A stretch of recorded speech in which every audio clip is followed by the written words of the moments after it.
Subiu para 10 o número de mortes em consequência das chuvas na Bahia.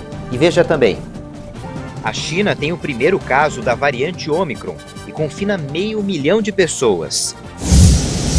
No Brasil, a variante foi isolada em laboratório e isso deve agilizar a detecção de casos da nova cepa do coronavírus. Remédio da Pfizer reduziu em quase 90% o risco de internações e mortes por Covid.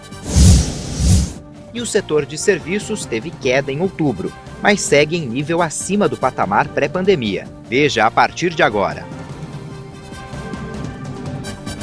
Olá, boa tarde. A Advocacia Geral da União recorreu da decisão do ministro Luiz Roberto Barroso, do Supremo Tribunal Federal, que determina a obrigatoriedade de apresentação de comprovante de vacinação para entrar no país. A AGU pede que brasileiros sem o passaporte vacinal possam entrar se fizerem a quarentena de 5 dias e o teste para a Covid-19. O órgão ainda defendeu que aplicar a medida aos brasileiros que vêm do exterior pode ser desproporcional. Barroso atendeu a uma ação do partido Rede Sustentabilidade. Amanhã, todos os ministros do STF vão avaliar a decisão de Barroso de exigir o passaporte da vacina. A variante Ômicron foi isolada em laboratório pela primeira vez no Brasil. O trabalho vai permitir avanços na detecção da cepa, além de novos estudos sobre a eficácia das vacinas. Pela primeira vez desde a chegada da variante Ômicron ao Brasil, pesquisadores foram capazes de isolar e cultivar a nova cepa. O trabalho foi realizado por cientistas do Instituto de Ciências Biomédicas da Universidade de São Paulo.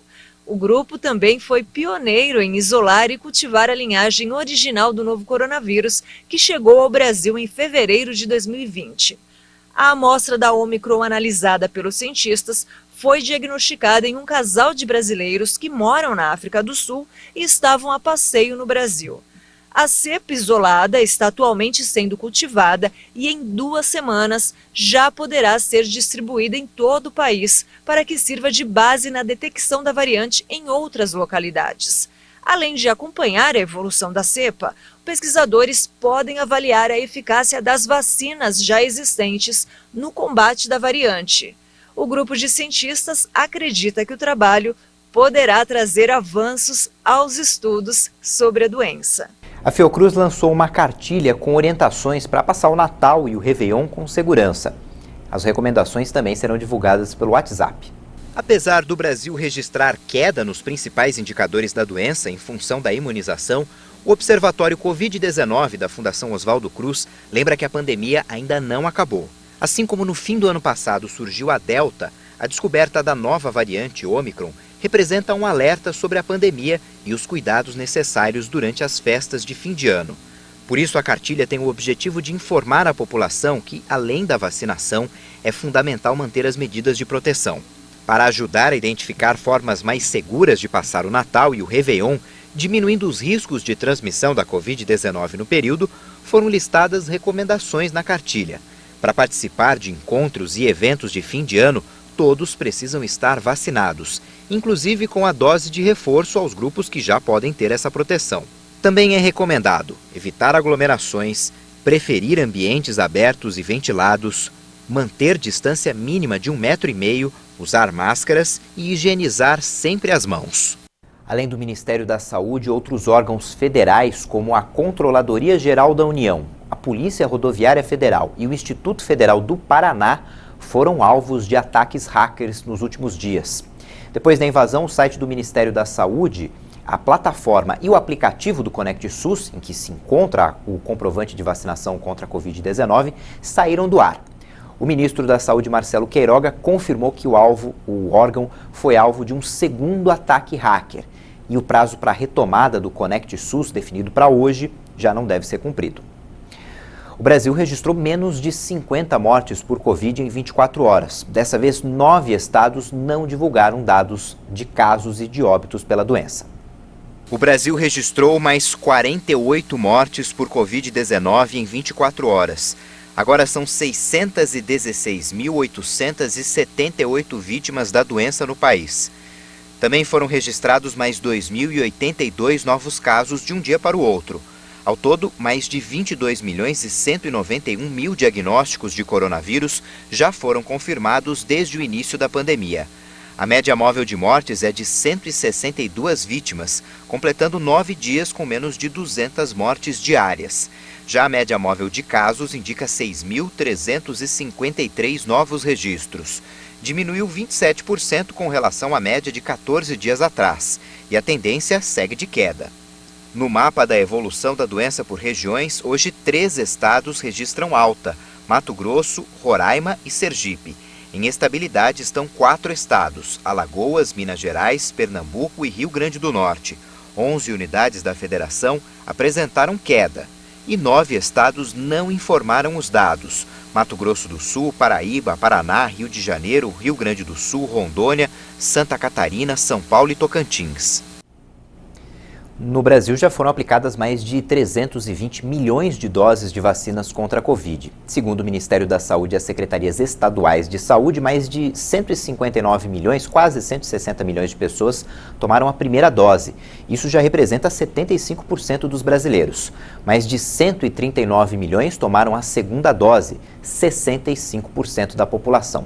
A dose de reforço foi aplicada em quase 21 milhões de pessoas, o que já está chegando perto de 10% da população, 9,8% dos brasileiros.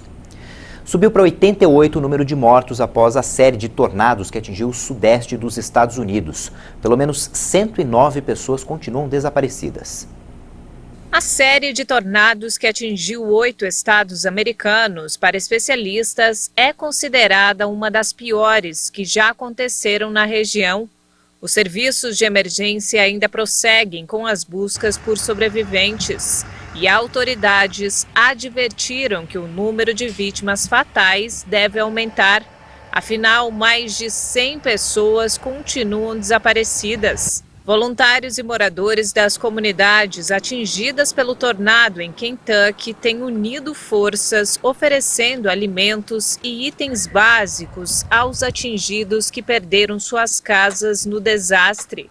Uma escola foi transformada em abrigo para receber desalojados, mas muitos moradores estão relutantes em deixar suas comunidades. Alguns residentes ainda estão revisando as pilhas de destroços na esperança de recuperar algum pertence. O presidente Joe Biden aprovou uma declaração de estado de emergência e afirmou que vai viajar para o Kentucky nos próximos dias para avaliar os danos causados pelo desastre, já que este foi o estado mais atingido pela série de tornados e tempestades registrados no fim de semana.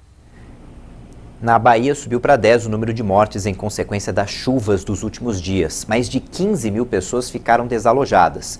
O Ministério do Desenvolvimento Regional já liberou 8 milhões e meio de reais para a recuperação dos municípios afetados pelo desastre natural no estado.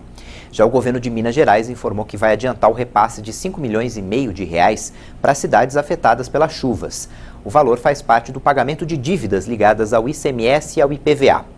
Mais de 80 cidades estão em estado de emergência em Minas e em Belo Horizonte e na Bahia. A gente vai conferir agora como é que fica a previsão do tempo hoje em algumas cidades do país. Em Teófilo Otoni, que fica em Minas Gerais, a chuva deve dar uma trégua nesta terça-feira e a máxima deve ser de 29 graus. Já em Itapetinga, na Bahia, os termômetros podem registrar até 30 graus e tem previsão de chuva fraca no início da noite. Em São Paulo, agora está fazendo 25 graus e tem previsão de mais chuva no finalzinho da tarde. Em Santa Maria, Rio Grande do Sul, a terça-feira vai ser chuvosa e a máxima não vai passar dos 24 graus. Em Manaus, no Amazonas, o dia deve ficar abafado e a máxima é de 29 graus, com previsão de pancadas de chuva no início da noite. A gente vai para o intervalo e na volta você vai ver que uma pílula desenvolvida contra a Covid reduziu em quase 90% o risco de internações e mortes pela doença. Até já!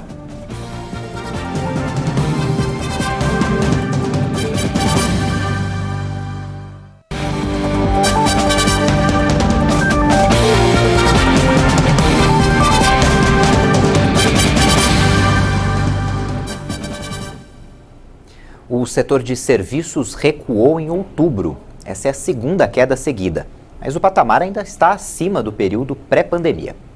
O setor de serviços começou o último trimestre de 2021 com queda de 1,2% em outubro, na comparação com setembro. Segundo o IBGE, a sequência do bom desempenho entre abril e agosto, de 5 altas mensais seguidas, foi quebrada pela baixa de 0,6% em setembro. Com o resultado de outubro, o setor ainda ficou 2,1% acima do patamar pré-pandemia, registrado em fevereiro do ano passado. Em outubro, 4 das 5 atividades do setor de serviços recuaram na comparação com setembro, com destaque para serviços de informação e comunicação. Por outro lado, os serviços prestados às famílias cresceram 2,7% entre setembro e outubro, emplacando o 7º resultado positivo consecutivo e acumulando 57,3% de crescimento no período. Em Campo Grande, Mato Grosso do Sul, uma central de atendimento do PROCON orienta os consumidores sobre a melhor forma de gastar o 13º. O Núcleo de Atendimento para os Superendividados existe desde 2018 no PROCON do município de Campo Grande e já ajudou centenas de famílias a saírem do vermelho. A pessoa que é endividada, nós fazemos uma análise da dívida dela, aí a gente faz um requadramento dentro do orçamento pessoal e familiar e envia um cálculo financeiro para as financeiras. Qual o objetivo?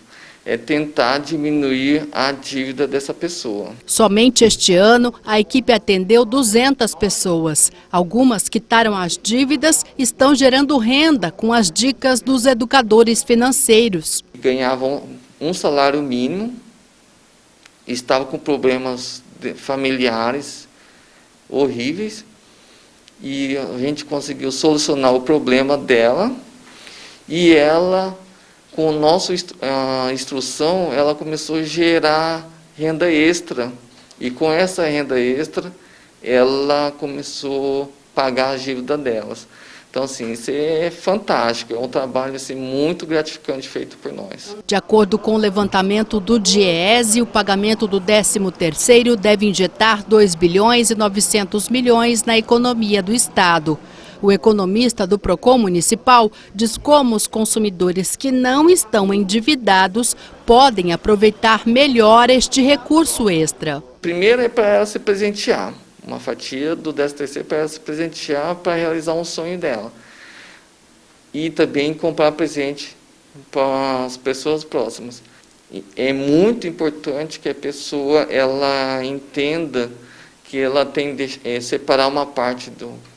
mesmo que seja pequena, de 5%, 10% no começo do salário dela, agora começar com o 13º para começar com o pé direito em janeiro, que ela consiga fazer esse fundo chama reserva financeira. Já quem está endividado deve usar o 13º primeiro para pagar as dívidas essenciais, como água e energia, para depois negociar as outras dívidas. Seguindo essas dicas, o consumidor não vai precisar do serviço do Núcleo de Atendimento dos Superendividados. Mas, se precisar, saiba que o serviço é gratuito, oferecido na sede do PROCON Municipal, que fica na Avenida Afonso Pena, número 3128. A Câmara dos Deputados aprovou o texto base do projeto que cria a Lei das Ferrovias. Os destaques apresentados pelos partidos serão analisados hoje. A Câmara dos Deputados aprovou em votação simbólica o texto base do projeto de lei que cria a Lei das Ferrovias, estabelecendo um novo marco legal para o setor. O deputado Zé Vitor, relator do projeto, deu parecer favorável e recomendou a aprovação do texto sem mudanças. O projeto de lei permite à União autorizar a exploração de serviços de transporte ferroviário pelo setor privado, em vez de usar a concessão ou permissão. O prazo do contrato pode ser de 25 a 99 anos prorrogáveis. Ao contrário das concessões, que têm limites tarifários, a empresa que obtiver autorização deve ter liberdade de preço. Para novas ferrovias ou novos pátios ferroviários, os interessados devem pedir autorização ao agente regulador e apresentar estudo técnico, cronograma e certidões de regularidade fiscal. O regulador do setor deve analisar se a ferrovia atende à Política Nacional de Transporte Ferroviário e avaliar sua compatibilidade com as demais infraestruturas implantadas. Nenhuma autorização pode ser negada, exceto se o interessado não seguir as regras do projeto, se houver incompatibilidade com a política para o setor ou por motivo técnico operacional relevante justificado. O Tribunal Superior Eleitoral apresentou um novo modelo de urna eletrônica que será utilizada nas eleições do ano que vem. As teclas ficam na parte de baixo da tela. Os novos equipamentos utilizam uma bateria que não precisa ser recarregada a partir do momento em que o aparelho é ativado. No modelo anterior era necessária uma nova carga a cada 5 anos. O Tribunal Superior Eleitoral ressalta que as urnas eletrônicas não se conectam a nenhum tipo de internet, nenhum tipo de rede, internet ou Bluetooth, e que cada equipamento tem mais de 30 barreiras de proteção antifraude. Com a nova tecnologia, a identificação do eleitor também vai ser mais rápida. Enquanto uma pessoa vota, o mesário pode carregar os dados do próximo da fila. A Rússia vetou um projeto de resolução no Conselho de Segurança da ONU que liga o aquecimento global à segurança mundial. O texto, que foi apoiado por 12 dos 15 membros do Conselho, pediu ao secretário-geral da ONU para integrar os riscos de segurança relacionados com o clima como um elemento central nas estratégias gerais de prevenção de conflitos da organização. A Índia, sem poder de veto, também votou contra, por considerar que o aquecimento global é principalmente uma questão de desenvolvimento econômico. A China se absteve. A resolução contemplava também pedir ao chefe da ONU que informasse em um prazo de 2 anos sobre as implicações para a segurança dos efeitos adversos da mudança climática nos assuntos tratados pelo Conselho, assim como recomendações sobre como encarar esses riscos. O presidente da Tunísia, Kais Saied, prorrogou a suspensão do parlamento até a realização de novas eleições. A eleição está prevista para 17 de dezembro do ano que vem. A primeira suspensão foi adotada pelo presidente em julho passado, quando atribuiu-se plenos poderes.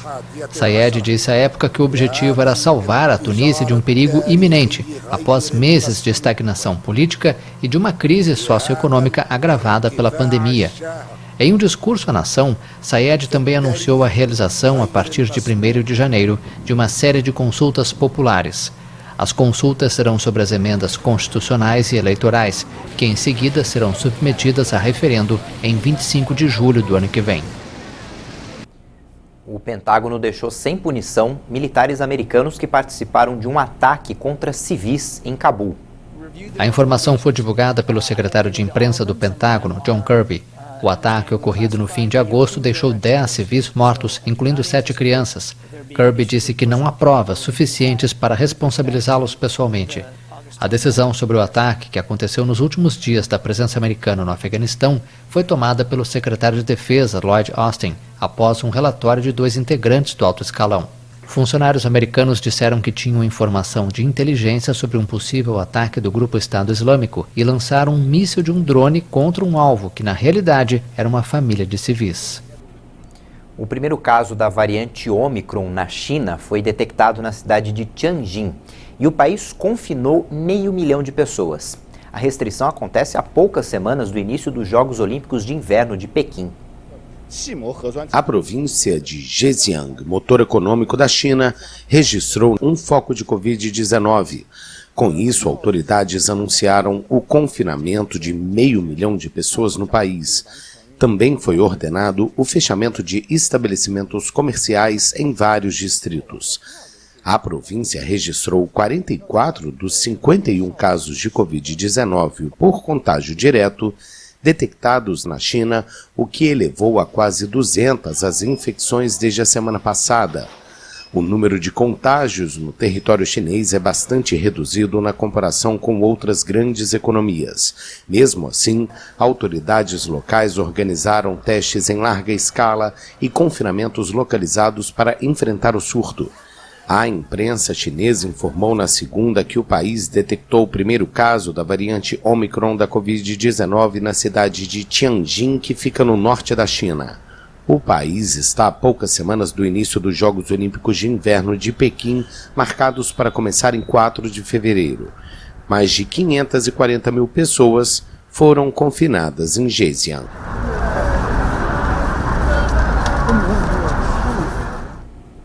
A pílula da Pfizer contra a Covid-19 pode reduzir o risco de hospitalização e morte em quase 90%. A farmacêutica afirma que espera que o medicamento consiga conter a atividade de variantes, como a Omicron. A Pfizer divulgou os dados mais atualizados de seu tratamento experimental com uma pílula contra a Covid-19. Os pesquisadores mostram que o medicamento reduz o risco de hospitalização ou morte pela doença em 89% se administrado a adultos dos grupos de risco poucos dias após os primeiros sintomas. Com 1 mês de acompanhamento dos voluntários, o estudo relatou 5 hospitalizações e nenhuma morte entre 697 pessoas que receberam o medicamento nos primeiros 3 dias de sintomas. Entre os 682 pacientes que receberam o placebo, 44 foram hospitalizados, incluindo 9 que morreram. Todos os adultos que participaram desse estudo não tinham sido vacinados contra a Covid-19. Em um outro grupo que foi submetido a outro período de teste, com o tratamento administrado nos primeiros 5 dias dos sintomas, a pílula foi 88% eficaz. A farmacêutica quer autorização para oferecer os comprimidos, chamados de Paxlovid, para as pessoas tomarem em casa antes de ficarem doentes, a ponto de precisarem ir ao hospital. A empresa diz que espera que a droga consiga conter a atividade de variantes como a Omicron, já que a droga bloqueia a enzima envolvida na replicação do vírus. Com o fim da temporada, os rumores e contratações agitam o futebol brasileiro. Vamos conferir agora as principais novidades do mercado da bola. O Palmeiras é o time que mais movimenta o mercado da bola nesses primeiros dias. Depois de não renovar com nomes que têm grande identificação com o clube, como o Felipe Melo, que acertou sua ida para o Fluminense, e o goleiro Jailson, que foi anunciado pelo Cruzeiro, o Verdão agora estuda liberar os atacantes Luiz Adriano e William Bigode e dar sequência à reformulação do elenco. Por outro lado, reforços estão a caminho. O Alviverde chegou a um acerto com a Universidade Católica do Chile pela compra do zagueiro Valber Huerta. Quem também deve ser anunciado nos próximos dias é o meio-campista colombiano Eduard Atuesta, do Los Angeles Football Club dos Estados Unidos, que deve assinar um contrato por 5 temporadas. O goleiro Marcelo Lomba, que estava no Internacional, é outro nome que já está acertado com o Palmeiras. Quem também tem movimentado o mercado é o Corinthians. É questão de tempo para que Paulinho seja anunciado como o primeiro reforço do Timão para 2022. O meio-campista tem acerto verbal para firmar 2 anos de contrato com o Alvinegro. Paulinho regressa depois de 8 anos e meio no exterior e vai ser o 6º campeão mundial pelo Corinthians em 2012 a voltar ao clube. O Timão também consultou a situação de Cavani, do Manchester United, mas ouviu que o centroavante gostaria de ter contrato válido por 3 temporadas, o que não foi muito bem recebido pela diretoria. Essa edição fica por aqui, só que no YouTube você pode rever as nossas reportagens. Já tem outras informações com a Juliana Dariva. Tchau, boa tarde.